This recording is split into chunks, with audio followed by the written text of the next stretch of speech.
All right, everybody, welcome back to another episode of CouncilCraft, and not just any episode of CouncilCraft, episode 20 of CouncilCraft. That is in freaking sane. I just want to thank you guys really quick. Honestly, when I first started the series, my goal was to get up to these like double-digit high numbers, but you know, to actually be here and to have a community starting to form behind us is completely different. So thank you very much. And by the way, if you haven't seen it on the streams, which I've been talking about it for a while now, I've been getting asked what does my setup look like and stuff like that. So for 5K subs, if and when we hit that, we're going to be doing a setup tour. And yeah, man, I just wanted to say, thank you so much for subscribing and commenting and showing love and leaving likes in the videos. If you're not subscribed already, make sure you are. If you don't have that bell flicked on, make sure you do. And yeah, man, let's just jump right into today's video. So as you can see, I am level 285, and that is because I have been AFK at this gold farm for a little bit. And that is because we have pretty much completely cleaned out our gold supply. This is all we have left. And yeah, I pretty much needed to AFK here. And we got all of this gold plus some over here. So yeah, just was AFKing for a bit, and we got to convert these to gold blocks. Now, why did we need all this gold, and what has been cleaning out our gold? Well, if you haven't been watching all the live streams, then we have a little bit of catching up to do. Oh, it feels so good. Oh, guys, it feels so good. The amount of gold that we have gotten, look at this. Plus, sheesh. Oh, man, this is such a good sight. We have been hurting. Now, about the stream that I was talking about, it's time we catch up. In our last live stream, we did a massive villager overhaul. Check this out. Yeah. We pretty much got all the main villagers that we need in terms of enchanted books. And we also brought them down to perfect levels. So for 1 book and 1 emerald, we can get any freaking book we want. And that's pretty much where most of our gold has been going to, just turning those guys back and forth. And speaking of turning guys back and forth, yeah. I renamed all these guys. You'll notice that they all have master's belts on, and that's because in that same live stream we also upgraded all of our melon men so that we can get golden carrots and apples and other high-end items. We also cured the shit out of these guys, and we got them down to like really good prices, but unfortunately right after we did that, these guys got turned after I left, and I didn't have any gold left. So I had apples, but I had no gold to actually turn these guys back. And that's why we were AFK at our farm. Also, I switched this thing up here to a double beacon, and that's because we wanted resistance and regen for this. Because honestly, turning this many zombies can kind of be a little dangerous. So, full netherite, get our potions in hand, hit all these guys, make sure that they're all soaked in this stuff. And then, we walk in here. We tend to get our asses beat when we do this, so definitely a good thing to have the regen and the full netherite. Did we just fat finger our bow into that guy's hand? We did. I'm pretty sure I just dropped my bow on this guy. But it's okay. You know why? Because now that we have villagers, we can literally just make another one. So you know what? You keep it, buddy. Also, the reason that they all have the number 1 on their face is because when they turned and I didn't have enough gold to... Oh, whoops. If we would have just left them, they literally would have just despawned, and all of our hard work in getting them to master level would have been for nothing. But by naming them, we keep them around, and yeah. So I'm gonna wait for these guys to turn, and I'll be right back. Wait. Did he just drop it? Bro, the last time that a zombie villager picked up all my stuff, he kept that shit. Like armor and all that stuff. Maybe items he dropped? Okay. But yeah, as I was saying, now we have all of these guys selling us golden carrots for 1 emeralds, and that's how we've been stocking new stuff at the shop, which I should go show you now. To the village! And we are here. Alright, so check it out. We put apples for sale, golden carrots for sale, and I've already been restocking all these things. Oh, by the way, I also lowered the price of this just because, like, I don't know, we got this pretty easily. So we lowered it to 1 diamond a piece. So yeah, insanely worth it now. Yeah, overall, just been really happy with the freaking shop results so far. Anyways, now that you guys are pretty much caught up, it's time to roll the intro. So, roll it.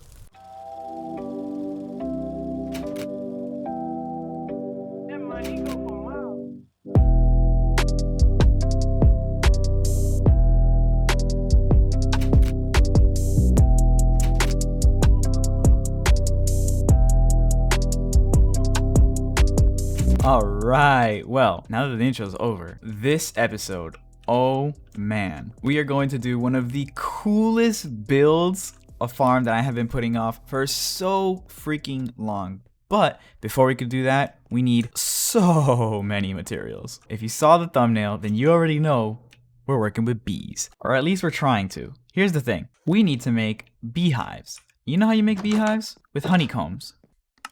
Now, boom. There we go. 2 beehives. Perfect. Now that was all the honeycombs that I had, and we need 62 more freaking honeycombs. So we need to get our hands on way more honeycombs. Now here's the thing. Beehives are one of the most annoying and tedious... Oh shit. Beehives are kind of difficult to farm, but they are farmable. How, you might ask? Well, the answer lies with the birch trees, which I have no saplings of, so we need to collect. All right, after some serious birch farming, we are now at a stack and some change of birch saplings. All right, now that we got the saplings, we also need a little bit of flowers. All right, you guys ready for the magic now? So we go like this, boom, boom, boom, boom, pow. We bone meal this, and then we cry. So why are we doing this? It is because birch trees next to a flower have a chance to spawn a beehive. Now, as you can see, it's not very likely, but we pretty much need to do this indefinitely until we can farm all the beehives that we need. Oh man, this is a painful process, but it's for the greater good. Oh, let's go! We got one. Okay, perfect. Boop.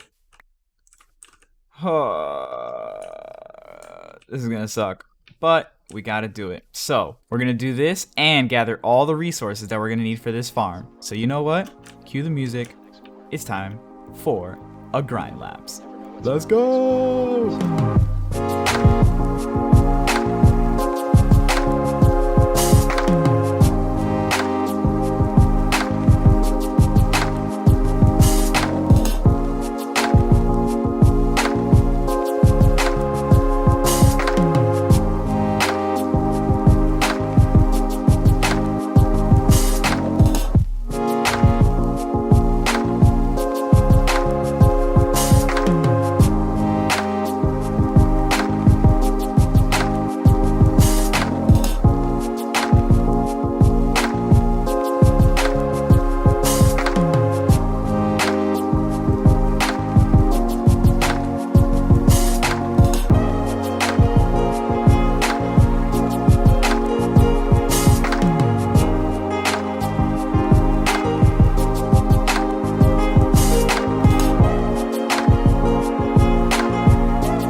Let's freaking go! I have turned myself into a literal biologist. I've been learning how these guys work. I've been studying them. We're actually gonna breed these guys up. And look at this, baby bee! Dude, this shit is, I've been loving this so much. I don't know, like, this has just been so fun, like a completely different mechanic to the game. I've just been having so much fun, like, playing with it and stuff like that. So while those guys are doing their thing, I wanted to show you guys the progress we've been making over here. And actually, can you break this with Silk Touch and get it back? You can! But anyways, look at this. All of these beehives with 3 bees each. Now those should be just enough to get us started. This is probably going to be like one of those farms that we start building in this episode, but we'll probably finish the final thing of it at a later date, maybe in a live stream or something. But yeah, I've been breeding hella bees and getting everything ready. And on top of that, I also wanted to show you guys, look at this. This has been so much resource gathering. Look at all of this concrete, hoppers, stone, more concrete, glass, tons of wool. This chest was probably actually the easiest. We had most of the stuff already on hand. I just had to trade for some more redstone from the villagers. This was the worst, 64 dispensers.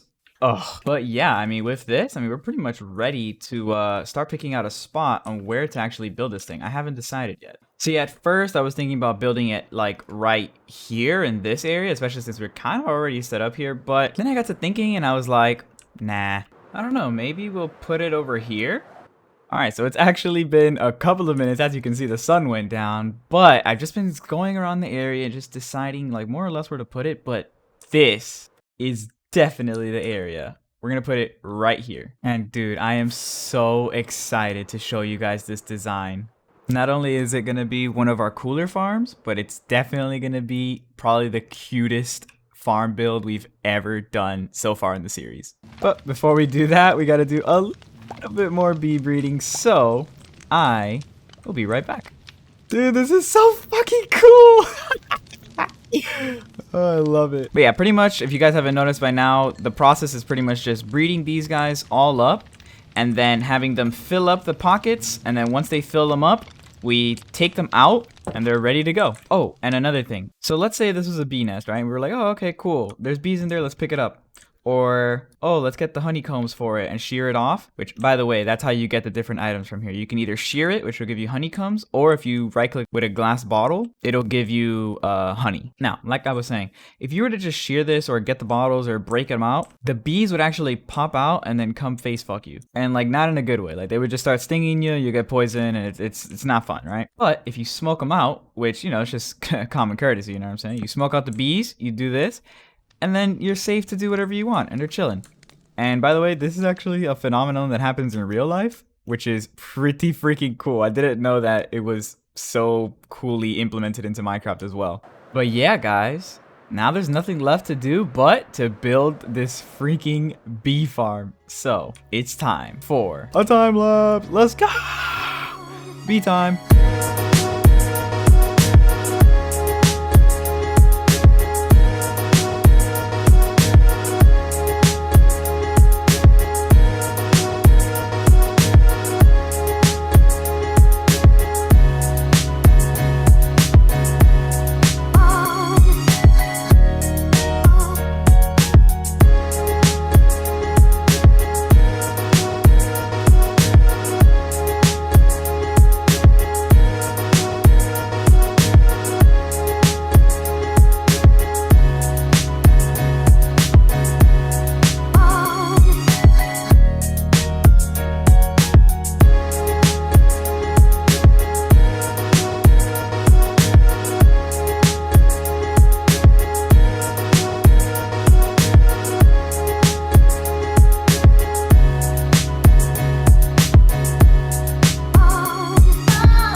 All right, everybody. Hopefully you guys enjoyed that time lapse, but oh my god. This has got to be by far my favorite build that we have done this season. Like, how could you not love it? Look at this. We have little bees and they're making honey and they're chilling. And then, as you can see, yeah, we haven't filled out the rest of the pods, but that's just because I need to do a little bit more bee grinding, but this is pretty much just the same as like our sugarcane farm and stuff like that. We will be expanding over time. But yeah, oh my god, you guys have got to leave a like on the video. Oh my god, it's so cute. I cannot get over it. Oh, it's just so grand looking, especially when you're down here on the bottom. Oh, love it. But anyways, as you can see, this thing is starting to produce honey. And what do we need honey for? Well, there's a lot of redstone contraptions that we need honey blocks for, and this is pretty much the best way to get this nasty, nasty stuff. Oh, I love it. Not only just for the sound, but also this thing is extremely useful. So, let's sleep. Really don't want to get this thing blown up right now. Oh! Now for this farm, I actually did a whole bunch of research watching tons of different videos, and then I ended up kind of modifying most of them into this final form. And I also implemented this pretty cool thing where we're gonna put in glass bottles over here, And then we're gonna have like a little lever right there, and we'll be able to send off this minecart and evenly spread it across all the dispensers. Those are what actually take out the honey from there and run it into this hopper line. The only issue is that the loading system is over there, and the things that we built are on this side. So, and what we're gonna do instead is put the hopper minecart in here. Wait, hold on. I forgot. You cannot bounce it with this. There we go. Now we're good. Get that out of there. And so just go back and forth really quickly and, you know, just dump items into these dispensers all evenly just to keep the glass bottles stocked in here. Okay, and as much as I love these guys, I'm gonna have to turn them down a little bit. And this minecart system is pretty much what we have for the whole thing, and it's already set up. It just starts on this side, and this is where we would have the on and off switch for it, as well as inputs. So once we have this whole thing populated, then we'll be ready to set it up. But yeah, guys, I mean, that's, oh my god, I'm smiling so hard right now. I cannot get over this build. It's so pretty. Okay, but we gotta stop looking at this because we got a book to read.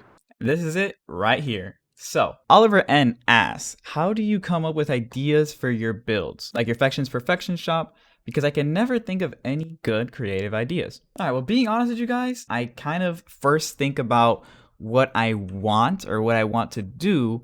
And then after that, my second step is pretty much just trying to figure out how I'm going to do that. So with the Fection's Perfection shop, right? I started out pretty much just thinking, okay, I want a shop.